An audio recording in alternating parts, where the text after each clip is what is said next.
இப்போ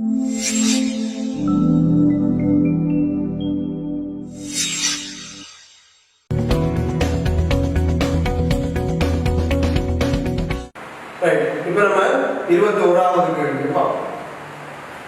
21வது கேள்விக்கான பாடம் இந்த உங்களுக்கு வச்சுருக்கேன்.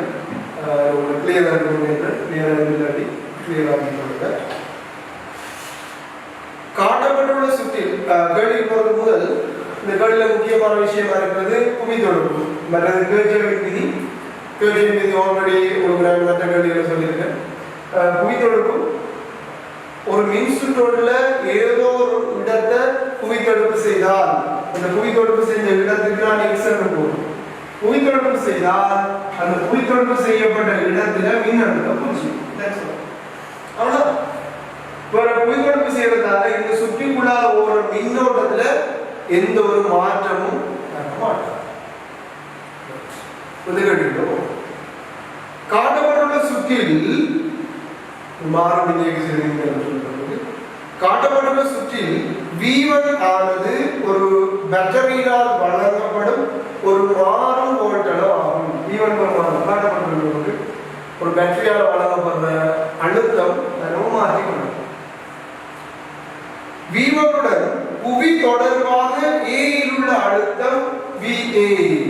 புவி சார்பாக ஏற்படுது. புவி சார்பாக இங்க இருக்கிற அழுத்தம் வந்து VA சொல்றாங்க. VA மாறுவதை மிகச்சிறந்த முறையில் வகை குறிப்பது சொல்லப்பட்டிருக்கு. இது வலதடைகள் அதாவது மின்கலங்களிலும் அகத்தடைகளும் புறக்கணிக்கிறார். உள்தடை இல்லை. கேட்கிறாங்க புவித்தொடர்பு சார்பாக இங்க இருக்கிற அழுத்தம் சிம்பிளாக இதெல்லாம் x சார்பாக a இருக்கிற அழுத்தம். இப்போ இது vx ஒரு பூஜ்ஜியம் தானே, அதாவது vx நம்ம va மைனஸ் vx என்று எழுதுவோம். அப்ப இங்க vx வந்து பூஜ்ஜியம் தானே, vx வந்து பூஜ்ஜியம் வருவதில்லையா, vx என்பது நேரடியாக va க்கு சமம். அப்ப நம்ம மிக எளிதில் சிம்பிளா சொல்லலாம். va பிரமாணம் எப்படி மாறுது, இந்த v1 ஓட v1 மாற்ற மாற்ற va பிரமாணம் எப்படி மாறுது என்னத கிராஃப் நான் ஆல்ரெடி 3 வழியில் முதல் வழியில் இந்த வீடியோக்களில் சொல்லியிருக்கேன். கேள்விகள் வாசிக்குள்ள விடையை சேர்த்து வாசிக்கணும். பட சில விடைகள் வராது வெட்டி விடலாம். இடையிலே பார்த்து போட்டு இந்த 2 3 வர சான்ஸ் வெட்டி விடலாம். சொல்லு கிராஃப்ல கடன் முக்கியம். கிராஃபுக்கு நம்ம கடன் போகணும். கொஞ்சம் செஞ்சுட்டு 2 பகுதின்னு சொன்னால் ஒரு பகுதி செய்யவிட்டு சில வழிகளை வெட்டி விட்டால் மிங்கிறதுக்கு நம்ம செலக்ட் பண்ணலாம். இதுல இருந்து ஐடியாவை கை கொள்ளலாம். சரி,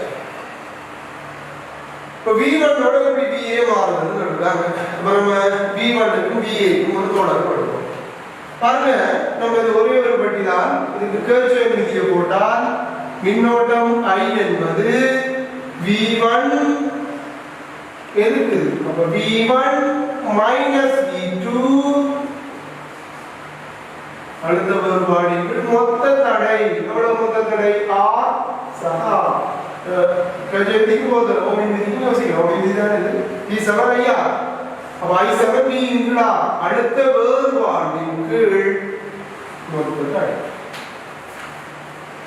அப்ப VAX என்பது VA க்கு சமம் என்று சொல்லிட்டேன். அப்ப VAX அதான் VA. VAX உடனேயும் மின்கலமுள் வந்து நம்ம சுற்றுக்கு மின்னோட்டத்தை வழங்கினால் அந்த மின்கலத்துக்கு குறுக்கியான அழுத்தம் V7 E மைனஸ் IR. ஒரு மின்கலம் மின் ஏற்றம் அடைந்தால் அதுக்கு குறுக்கியான அழுத்தம் V7 E plus IR. So இங்க நமக்கு VAX ஏதான் பக்கத்தான் மின்கலத்தை நேர்முறை இருக்கு. இது மின்னோட்டத்தை நம்ம சுற்றுக்கு மின்னோட்டத்தை வழங்குகின்றது. ஆகவே மின் இறக்கம் A மின்கலத்தின் நேர்முறை பக்கம் இருக்கு. ஆகவே E V1 minus IR simple. இதுக்கு குறியான அழுத்தம் என்பது a sin x என்பது va sin vx என்பது ve minus i அதாவது v1 minus i. அப்ப vax அதாவது va v1 sin i என்பது v1 minus v2 அதன் கீழ் 2r தர இந்த. அப்ப பாருங்க இந்த அரை கட் பண்ணால் VA என்பது 2 நம்ம கோமசியா எடுத்தால் 2v1 sin v1 அப்ப v1 sin தர sin சக அப்ப v2 அப்ப VA என்பது v1 சக v2 இல் 2 நமக்கு கிடைக்குது. இப்ப நம்ம பார்க்க போறது இந்த v1 உடன் இது மாறும், ரெண்டு இலக்கம் மாறும். அப்ப v1 உடன் va எப்படி மாற போகுது என்று பார்க்க போகிறோம். சரி, இப்ப நம்ம சின்ன பெருமானமும் மேரிய பெருமானமும் முடிவிலி, சின்ன பெருமானம் 0 அப்ப 0 முடிவிலி, இன்னொரு புள்ளி வேணும் இடையில தெரிஞ்ச ஒரு பெருமானம் போட்டுப்பா. உங்களுக்கு 2 புள்ளியிலே சரியான கிராஃப் கண்டுபிடிக்கக்கூடிய மாதிரி இருந்தா உடாவளிக்கும் போது ஆமா. சரி, v1 சமம் 0. v1 க்கு நம்ம 0 எடுத்தால் va என்பது v2 க்கு 2.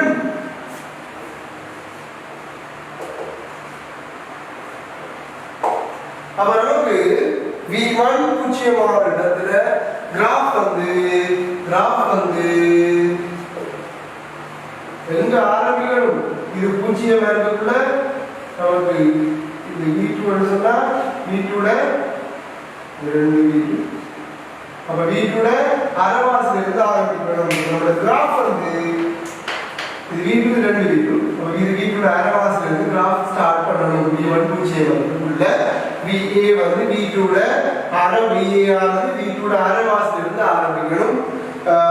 கிராஃப் பார்த்தோம்னா கணக்க மேற்கொள்ள கிராஃப் பார்த்தா முதலாவது விட வரலாம், இரண்டாவது விட வரலாம், 3 4 5 3 விட கட்டிக்கலாம்.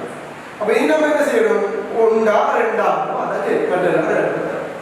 இப்ப v1 0 அடுத்தது தெரிஞ்ச பெருமானம் என்ன கணக்கில் சம்பந்தப்பட்ட பெருமானம் v2. அப்ப v1 சமம் v2 ஆக இருந்தால் va என்ன பாருங்க, v1 v2 க்கு சமம்னா v2 சக v2 அப்ப 2 v2 இன் கீழ் 2 v2 சக v2 அப்ப 2 v2 இன் கீழ் 2 v2. அப்ப v1 வந்து v2 க்கு சமமான ஒரு சந்தர்ப்பத்தில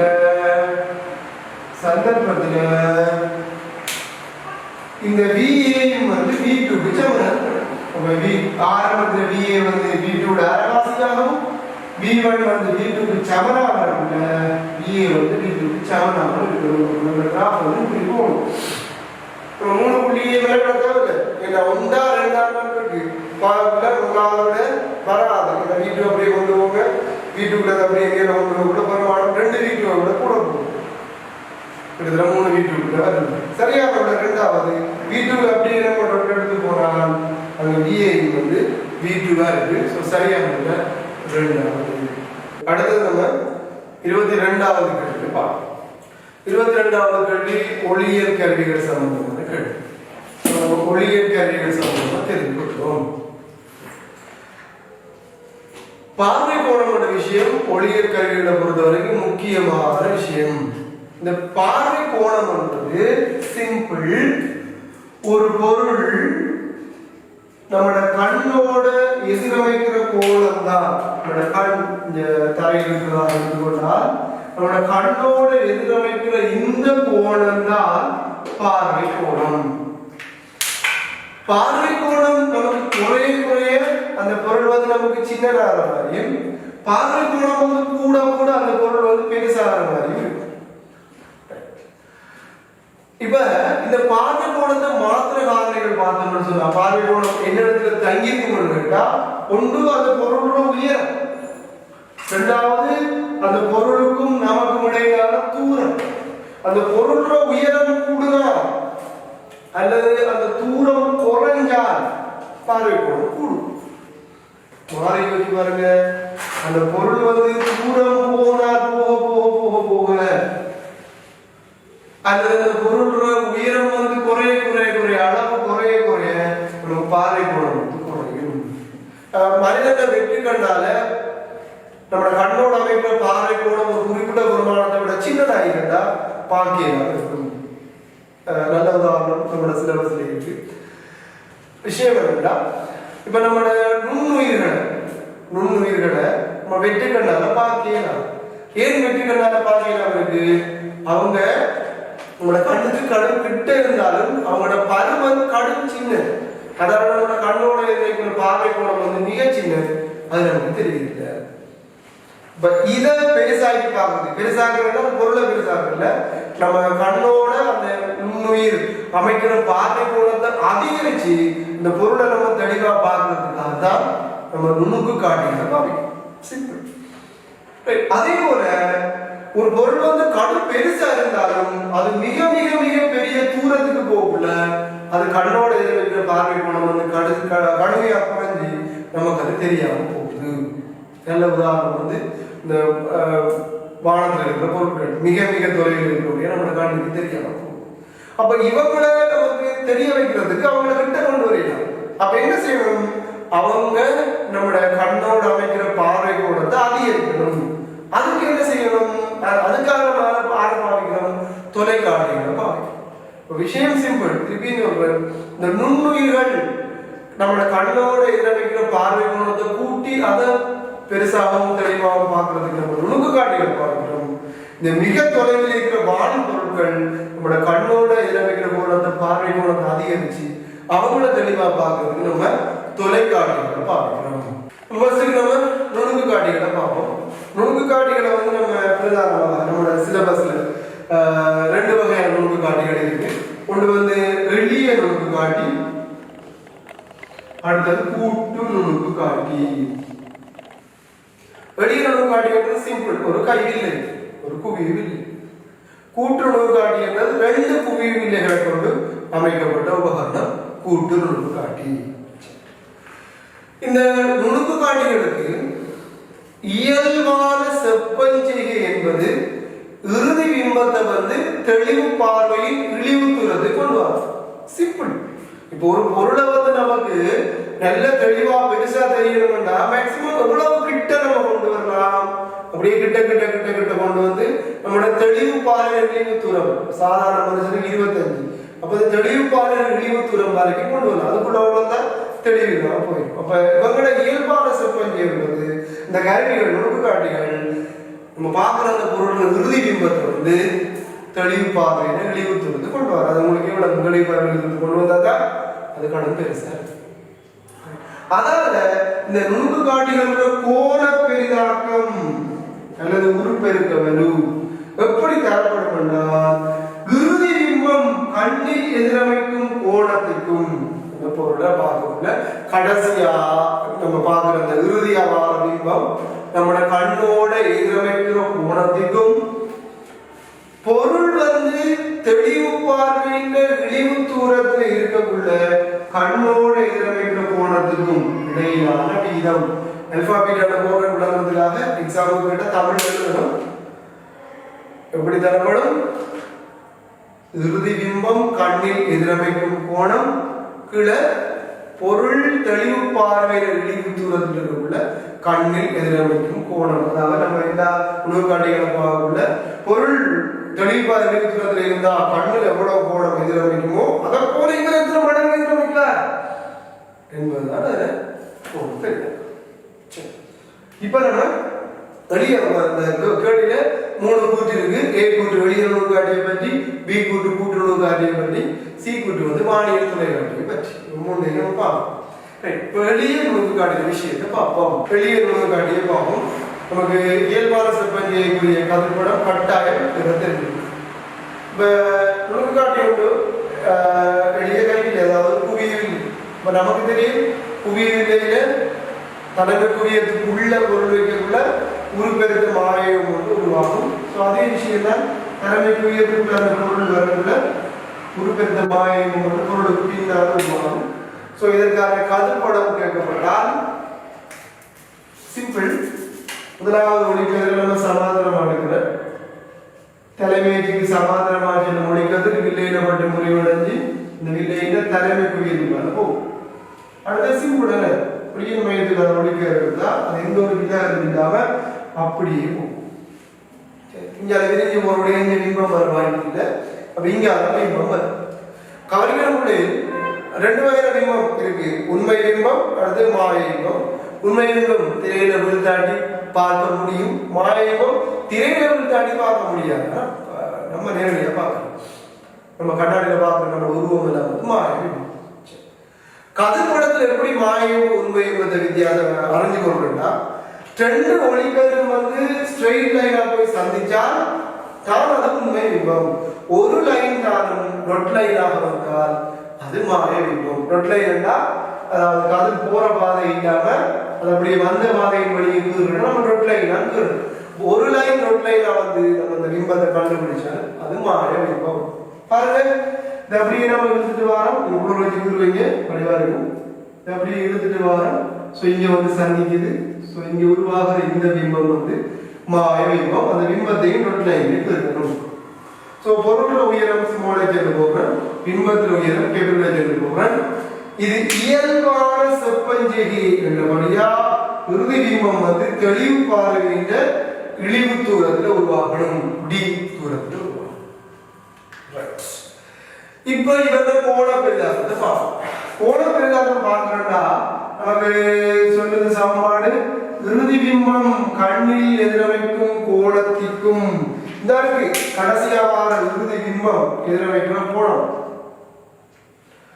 பொருள் தெளிவு பார்வையின் தூரத்தில் அந்த உயரமுடைய பொருள் நம்முடைய தெளிவு பார்வையின் இழிவு தூரத்தில் இருக்கும் போது நம்முடைய கண்ணோட எதிரமைக்கின்ற கோணம் மீட்டர் இடையிலான விகிதம்.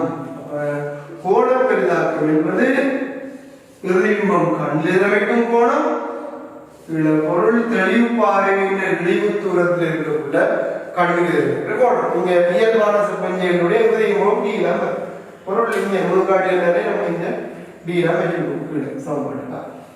சரி அப்ப m என்பது ஆல்பா. இப்ப நம்ம s தீட்டா ரேடியலா வளர்க்கலாம். சோ இங்க theta s into r simple. இப்ப tan தீட்டா பார்க்குற மாதிரி h into d alpha h into d அங்க small h into d. So நம்ம கேபிட்டல் D கேன்சல் பண்ணால் m என்பது capital H into small h. அதாவது இறுதி பிம்ப உயரத்தின் கீழ் பொருளின் உயரம். பாருங்க இந்த வில்லைக்கு பொருள் உயரம் ஸ்மால் h, பிம்பத்தின் உயரம் கேபிட்டல் H. இப்ப பொதுவாக நமக்கு ஏக பரிமாண உட்பெருக்கத்துக்கான சமன்பாடு தெரியும். இறுதி பிம்ப உயரத்தின் பிம்ப உயரத்தின் கீழ் பிம்ப உயரத்தின் கீழ் பொருளின் உயரம் அது உட்பெருக்கம். இங்கேயும் ஒரு பொருள் அதுக்கு ஒரு பிம்பம் தான். அப்ப பிம்ப உயரத்தின் கீழ் பொருளின் உயரம் அவர்கள் ஏக பரிமாண உட்பெருக்கம். அப்ப சிம்பிள் ஒரு எளிய நோக்காட்டி ஒரு கைநிலையில கோண பெரிதாக்கம் என்பது நேரடியாக ஒரு ஏக பரிமாண உட்பெருக்கத்துக்கு சமனாக இருக்கும். சிலர் கேட்பாங்க எளிய நோக்காட்டியோடு இருக்கும்போது என்னத்துக்கு கூட்டு நோக்காட்டியோடு உருவாக்கப்பட்டதுன்னு சொல்லு. இப்ப அதுக்கான விளக்கத்துக்காக இன்னொரு சமன்பாடு எடுத்துக்காட்டு. இது நியம சமன்பாடு. அதாவது கேபிட்டல் சமன்பாடு என்பது நியம சமன்பாடு. அதாவது நீங்க நேரடியாக இசையில பாதிக்கலாம். இப்போ ஒரு சமன்பாடு எடுத்துக்காட்டுறேன், அதை பாருங்க. இப்ப நம்ம போன வீடியோக்கள வில்லேஜ் சூத்திரம் சொல்லியிருக்கேன் பாருங்க. அதன்படி இங்க வில்லைக்கு நம்ம வில்லேஜ் சூத்திரத்தை போடுவோம். இந்த வில்லைக்கு வில்லேஜ் சூத்திரம் 1 v minus 1 u சமன் 1 f.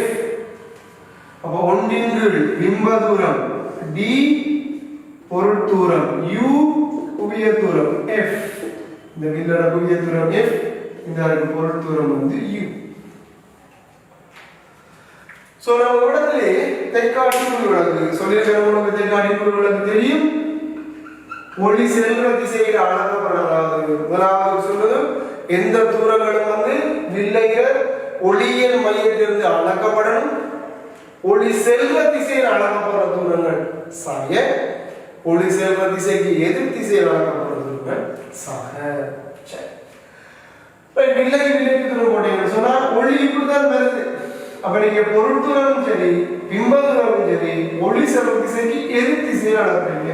ஆகவே சக சக ஒரு குவியலிലേക്ക് ஒளி இப்படி வந்தா அதை இந்த திசையில ஒளிப்பது குவியும்.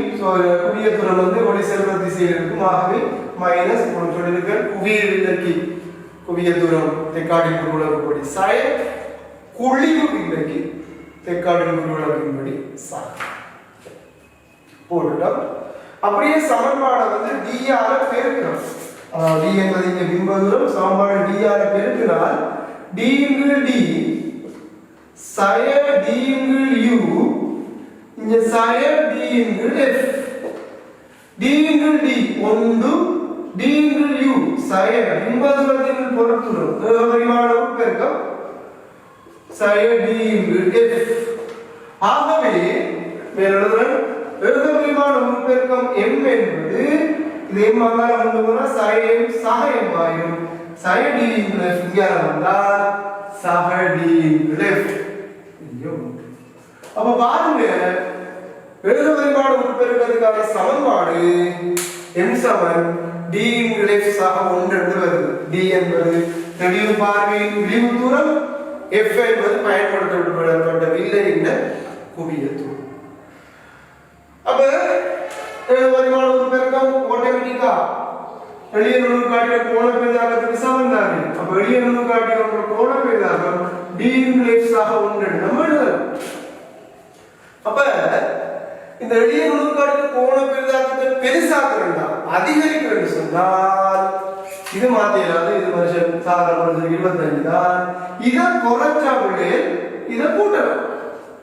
இது மாதிரி இது ஒன்று செய்யலாம். மாதிரி ஒன்று இறப்பம் இதை குறைச்சா இதை கூட்டலாம். அப்ப நம்ம பயன்படுத்துற அந்த எளிய நுணுக்காட்டி கையில் இந்த குவிய தூரம் வந்து குறைய குறைய கோண பெரிதாக்கத்தை அதிகரிக்கலாம். குவிய தூரம் பிடிக்கிறது இல்லைன்னா குவிய தூரத்தை நம்ம குறைக்கிறதுக்காக அப்படியே அப்படியே போக வில்லை வந்து அப்படியே உருள மாதிரி போகும். வில்லை அப்படி உருள மாதிரி போனா பிம்பம் வந்து தெளிவில்லாம போயிடும். இப்ப நமக்கு கோண பெரிதாக்கத்தை அதிகரிக்கிறதுக்காக இதை குறைக்கலாம்னா ஒரு லிமிட்டிங் மேல குறைக்கலாது, பிம்பம் தெளிவில்லாம போயிடும். அப்ப நம்ம பெருசா பார்க்கணும், தெளிவாகவும் பார்க்கணும். இதான் அவ்வளவு தூரம் பெருசா பார்க்கலாது. அதுக்காக நம்ம சொல்யூஷன் இதுக்கு பதிலாக உருவாக்கப்பட்டதுதான் கூட்டு நுணுக்காட்டி. இப்ப நம்ம கூட்டு நுணுக்காட்டி விஷயத்தை பார்ப்போம். அப்ப கூட்டு நுணுக்காட்டியை பார்ப்போம். எளிய நுணுக்காட்டி ஒரு வில்லை. சோ அது நான் சொன்ன மாதிரி குவிய தூரத்தை ஒரு லிமிட்டுக்கு மேல குறைக்க இயலாது, அதில் கடும் பெருசா பார்க்க இயலாது. அதுக்கு சொல்யூஷன் தான் இரு வில்லைகளை கொண்டு இந்த கூட்டு நுணுக்காட்டி உருவாக்கப்பட்டது. சோ இதுக்குரிய இயல்பான சம்பந்தியில அதில் தொடர்ந்து பார்ப்போம். இதுல வந்து பொருளுக்கு கேட்கிற வில்லையை நம்ம பொருள் வில்லைன்னு சொல்லுவோம்.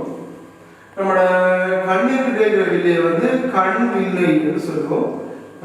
FE இப்ப நீங்க வில்லையை வந்து கடன் பெருசா தட்டுக்குது ஒரு டொட்லைனை போட்டுட்டு ஒரு இடத்துல வில்லையை கீழ்னாச்சு.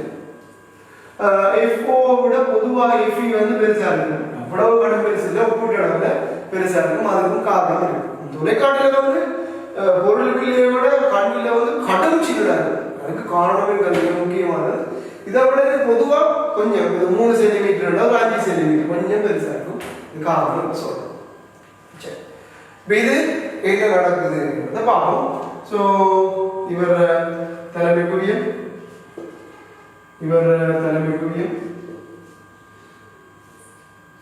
கண்மடது பன்மடம் குறிச்சிட்டு நீங்க ரூடரால கலந்து கீறணும். ரூடரால நீங்க கூட படிவா வருமான். இப்போ இங்க எப்படி கலந்து போடுறது பார்ப்போம்.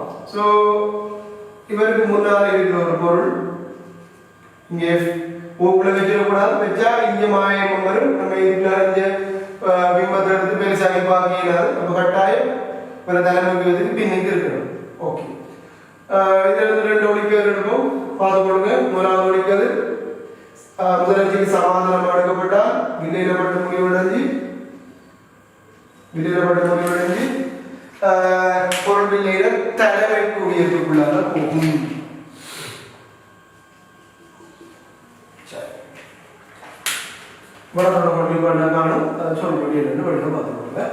அடுத்தது தலைமைக்கு எதிர்கால தலைமைக்கு எதிர்காலம் வந்து இவ்விடத்துல சந்திக்குது. ஸோ 2 பாருங்க உடையில்லாத நேர்கோட வந்து சந்திக்குது. ஸோ இதில் வாரது வந்து உண்மை பிம்பம். ஸ்ட்ரெயிட்டாக சொல்லலாம். நீங்கள் கவனம் மதிப்படங்கிறப்ப அம்புக்குறிகளை நேர்வாக போட்டுக்கொள்ளுங்க. அம்புக்குறி இல்லாமல் விலகட்டு படம் கூறி எவ்வளோ கஷ்டப்பட்டு நீங்கள் கீறி அம்புக்குறி போடாமட்டா சரி. ஓகே, இப்ப இந்த இதே பொருளுக்குரிய பொருள் நம்ம பொருளுக்குரிய பொருள் இது பொருளியால் ஏற்படுத்தப்பட்ட பிம்பம். நான் H1 போடுறோம். இந்த பொருளியால் ஏற்படுத்தப்பட்ட பிம்பம் என்பது கண்விலைக்குரிய பொருள். அப்ப இவருக்குரிய இந்த கண்விலை வந்து இந்த பொருளுக்கான பிம்பத்தை தரணும். கவனிக்கணும், இதால் ஏற்படுத்தப்படுறது மாய பிம்பமா இருக்கு. ஏன் இங்க பொருள்வில்லையால் ஏற்படுத்தப்படுற பிம்பம் நம்மளோட கண்விலோட தலைமை குவியத்துக்குள்ள இருக்கு. உங்களுக்கு வரணும். அதுக்காக இவர் பெருசா இருந்தாதான் இவரால் வார பிம்பம் இவர தலைமை குவியத்துக்குள்ள வரும். அப்படி வந்தாதான் மிக உருப்பெருத்த அந்த மாயத்தை உருவாக்குவா. நம்ம வெற்றுக்கண்ணாலே அந்த உருப்பெருத்த மாயத்தை அழகா பார்க்கலாம். அதனால இவர தலைமைக்குரியத்துக்குள்ள இதால் உருவாக்கப்படுற பிம்பம் வரணும். அதனால இதோட ஒப்பிடக்கூடிய இது கொஞ்சம் இதுல குவியத்தோட ஒப்பிடக்கூடிய இதுல குவியத்தோட கொஞ்சம் பெருசா இருக்கணும். இனி அந்த அளவுக்கு தொடர்ந்து படத்துக்கு பார்த்து கொடுங்க. பாருங்க, லேசுக்காக இப்ப நம்ம இதை கொண்டுதான் கீறணும். ஆனா நமக்கு லேசான முறை தலைமைக்கு சமாதானமாக்குறது. தலைமைக்கு சமாதானமாக்குறதுனா விலையிடப்பட்ட முடிவடைஞ்சு தலைமைக்கு எழுதுக்காக போகும். அடுத்த ஒளியின் பயத்துக்காரன்னா அப்படியே போகும். அப்படியே நம்ம டொட் லைன் எடுத்துட்டு வரோம். வந்தால் இறுதி பிம்பம் மாறுற இடம் கண்டுபிடிக்கணும். இந்த இதான் இறுதி பிம்பம் உருவாகுற இடம் கண்டுபிடிச்சு. நீங்க பெருசாக அழகா கண்டுபிடிச்சு. இப்ப நம்ம இதை கொண்டுதான் இருக்கணும். ஒரு கரைச்சல் கூட இங்கே வச்சு கொண்டு நம்ம அப்படியே இதை அப்படியே சந்திக்க வச்சுட்டு அப்படியே கூட இங்கே போய் பண்ணிட்டு அப்படியே இழுக்குற இது அப்படியே அழகா படம் நமக்கு கம்ப்ளீட் ஆகும். ஃபுல் மார்க்ஸ் கிடைக்கும். வந்து மாய பிம்பம். இது பொருள் விலைக்கான பொருள். நமக்கான பொருள் தான் பொருள் விலைக்கான பொருள். இது பொருள் விலைக்கான பிம்பம். அதனிடம் கண் விலைக்கான பொருள். இது கண் விலையால் உருவாக்கப்படுற இறுதி பிம்பம். ஸோ நமக்கான பிம்பம் தான். நமக்கு சொல்ல போறா இது பொருள், இது பிம்பம். அப்ப கூட்டுநுணுக்காட்சி கோணப்பின்காட்டுக்கான சமன்பாடு என்ன கேட்டால் நமக்கு தெரியும். இறுதி பிம்பம் கண்ணில் எதிரமைக்கும் கோணத்துக்கும் பொருள் வந்து தெளிவு பார்வையின் தெளிவு தூரத்தில் இருக்கக்குள்ள கண்ணில் எதிரமைக்கிற கோணத்துக்கும் இடையேயான விகிதம். சோ பிம்பம் கண்ணில் இருக்கிற கோணம் இந்த இருக்கு பீட்டா. சோ இது ஆல்பா விடுதல ஆல்பா. பொருள் தெளிவு பார்வை தூரத்தில் கண்ணில் இருக்கிற கோணம் இந்த இருக்கு பீட்டா. இந்த இறுதி பிம்பம் இயல்பான சம்பந்தே தான். இறுதி பிம்பம் உருவாயிருக்குங்க பீட்டா.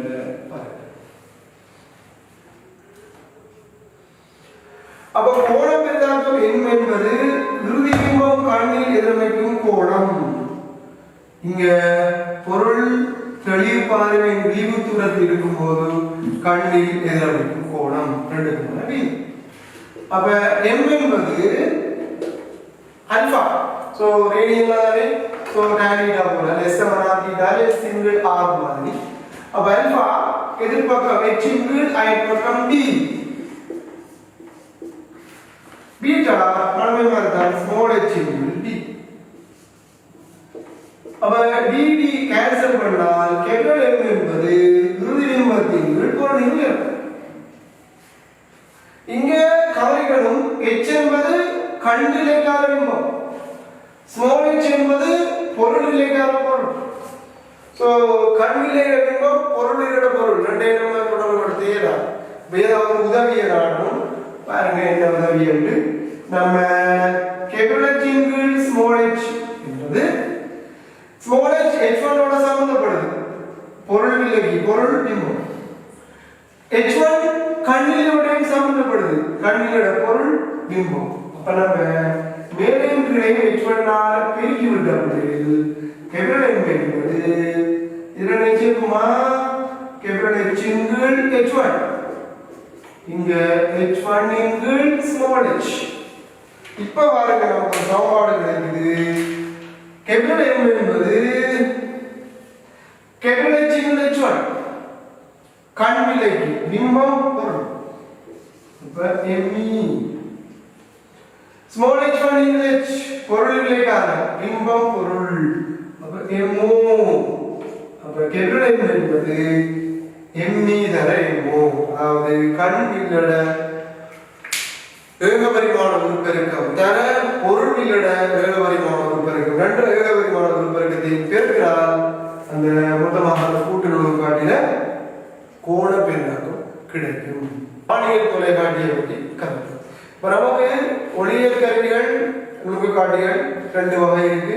ரெண்டுமே நம்மளோட சிலபஸ்ல இருக்கு. ஒளியியல் நுணுக்காட்டி கூட்டுறவு அது அண்மையில் இருக்கிற மிக நுண்ணிய பொருட்களை பெருசாக பார்வை குணத்தை கூட்டி பார்க்கறதுக்காக நம்ம நுணுக்காட்டியில பார்க்கிறோம். அங்கே இயல்பான செப்பஞ்சை என்பது இறுதி வந்த தெளிவு பார்வை இழிவுத்திருந்து கொண்டு வர அதை பற்றி சொல்லி தொலைக்காட்டி அடுத்த வகையான ஒளியியல் கருவி தொலைக்காட்டி. தொலைக்காட்டி நிறைய இருக்கு. நம்மளோட சிலபஸ்ல இருக்கிறது வானியல் தொலைக்காட்டி மட்டும்தான். இந்த வானியல் தொலைக்காட்டி என்னதுக்காக பார்க்கிறோம் நான் வெளியே சொல்லிட்டேன். மிக தொலைவில் இருக்கிற பொருட்கள் நமக்கு துலகமா தெரியல. அப்ப அந்த மிக தொலைவில் இருக்கிற பொருட்கள் நம்மளோட கண்ணோட எதிர வைக்கிற பார்வை கோணத்தை அதிகரிச்சு அந்த பொருளை நமக்கு பெருசாகவும் தெளிவாகவும் பார்க்கறதுக்கு இந்த தொலைக்காட்டி வானியல் தொலைக்காட்டியை நம்ம பார்க்கிறோம். வானியல் தொலைக்காட்டி ஒன்று இயல்பான நுணுக்காட்டி சொன்ன மாதிரி இயல்பான செப்பஞ்சை என்பது என்ன கோண பெரிதாக்கத்துக்கான சமன்பாடு என்ன நுணுக்காட்டி ரெண்டும் பார்த்துருக்கோம். ரெண்டு விஷயமும் முக்கியம். ஒன்று இயல்பான செப்பஞ்சை என்றால் என்ன செய்யப்படுது, இரண்டாவது கோண பெரிதாக்கத்துக்கான சமன்பாடு என்ன ரெண்டு விஷயம் கடும் முக்கியம். இங்க வந்து சொன்னால் இங்க இயல்பான செப்பஞ்சை என்பது இறுதி பிம்பத்தை வந்து தெளிவான தூரத்துக்கு கொண்டு வரது இல்லை. உங்களுக்கு ஒன்று மனம் யோசிக்கும் இறுதி பிம்பத்தை வந்து தெளிவான தூரத்துக்கு கொண்டு வந்தா தானே மிகப்பெரிய அளவு கோண பெரிதாக்கம் வர வேண்டும். உண்மைதான் எங்கேயும் தான் எந்த ஒரு கருவியிலையும் தான் இறுதி பிம்பத்தை வந்து தெளிவான தூரத்துக்கு கொண்டு வந்தா தான் பெரிய கோண பெரிதாக்கம் ஏற்படும். ஆனா இங்க நம்ம பெருசா பாவம் பண்ணதுக்காக இறுதி பிம்பத்தை தெளிவு பார்வையில விழிவுத்துறதுக்கு கொண்டு வந்தா பண்ணது உங்களுக்கே தெரியும். நுணுக்காட்டுல கொஞ்சம் நம்ம பொருட்களை பார்ப்போம். வானியல் தொலைக்காட்டில மிக நீண்ட நேரத்துக்கு நம்ம வான்பொருட்களை அவதானிக்க வேண்டியிருக்கும். நம்ம மிக நீண்ட நேரங்களுக்கு இந்த வான்பொருட்கள் அவதானிக்கக்குள்ள இறுதி பிம்பத்தை வந்து தெளிவான விழிவுத்துறதுக்கு கொண்டு வந்திருந்தா கன நேரத்துக்கு நம்ம 25 சென்டிமீட்டர்லயே கண்ணை வச்சு பார்க்க வேண்டியிருக்கு. உங்களுக்கு நோபலா தெரியும் சாதாரண மனுஷன் பார்வை வீச்சு 25 சென்டிமீட்டர் தொடக்கம் முடிவிலி வரைக்கும் இருக்கு. முடிவிலிக்கு ஒரு பொருளை பார்க்கக்குள்ள கண் வந்து நமக்கு ரிலாக்ஸா இருக்கும். பிசித்த செய்தார்கள் வந்து நல்லா ரிலாக்ஸா இருக்கும். நம்ம குவியத்துல நமக்கு பெருசா இருக்கு. நம்ம முடிவில பார்க்கணும். அதே 25 சென்டிமீட்டர் தூரத்துல ஒரு பொருளை நம்ம பார்க்கக்குள்ள பிசித்த செய்தார்கள் நல்லா நெருக்கமடைஞ்சு கண்ணை வந்து இறுக்க வச்சுட்டு கண் இறுகிய நிலையிலும் 25 சென்டிமீட்டர் தூரத்துல பார்க்கணும். அப்ப விஷயத்துக்கு வருவோம். வானியல் தொலைக்காட்டி நம்ம இறுதி பிம்பத்தை தெளிவுபாறு விழிவுத்துறதுக்கு கொண்டு வந்தா நம்ம நீண்ட நேரத்துக்கு தெளிவுபாறு விழிவுத்துறதுலேயே பார்க்க வேண்டி இருக்கும். இப்போ கண் கடுமையா இறுகி போயிருக்கும். காலப்போக்கு நம்மளோட கண் அப்படியே பார்வை குறைபாடு கண் படுதா போயிருக்கும். அப்ப நம்ம கண்ணை பாதுகாக்கிறது முக்கியமா பிம்பம் பெரிதா பாதுகாக்கிறது முக்கியம்னா கண்ணை பாதுகாக்கிறது முக்கியம். அதுக்காக இங்க இறுதி பிம்பத்தை முடிவில் தூரத்தை கொண்டு வரோம். அப்ப இறுதி பிம்பம் தெளிவான இழிவு தூரத்தில் இல்லாம முடிவிலே கொண்டு போகக்குள்ள பாதுகாக்கணும் குறையும். அப்ப அத சமன்பாடு ரீதியாக கொஞ்சம் பெருசாக்கி கொள்வதற்காகத்தான் இந்த பார்வை நிலை சார்பாக பொருளிடக்கூடிய தூரம் கடும் பெருசா இருக்கும். அது எப்படி விளங்கும். அப்ப என்னதுக்காக இது சார்பாக பெருசா இருக்காங்க இறுதியத்தோட வழியும் இல்லை முடிவிலைக்கு தான் கொண்டு போகணும். அப்படி முடிவிலே கொண்டு போயும் நமக்கு பார்வை கோணத்தை சமன்பாடு ரீதியாக கொஞ்சம் பெருசா இருக்கிறதுக்காக தான் இது சார்பாக இது பெருசா இருக்கு விளங்கும். இது அது இயல்பான பஞ்செய்தி சமன்பாடு இறுதியமும் முடிவிலே கொண்டு போகப்படும்.